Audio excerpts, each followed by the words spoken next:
ky do jetë një proces jashtëzakonisht i vështirë, pasi flasim që deri në 2027 duhen plotësuar standardet për të hyrë në BE, duhen hapur pika. Po e di çdo më thënë të plotësosh standardet për në BE.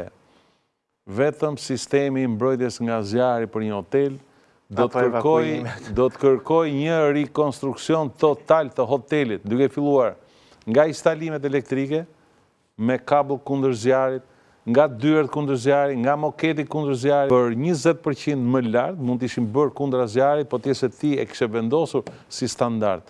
Tashi do jetë shumë e vështirë kthimi, vetëm nëpërmjet financimeve, subvencioneve mund të arrihet siç ka ndodhur në vende të tjera, pasi do jetë një proces shumë i gjatë. Është e pamundur një hotel të mbaruar, fillosh ta prisësh nga e para që nga dyert, që nga moketi që ke shtruar ti, edhe gjithë mora një aspekt, vetëm mbrojtje nga zjarri.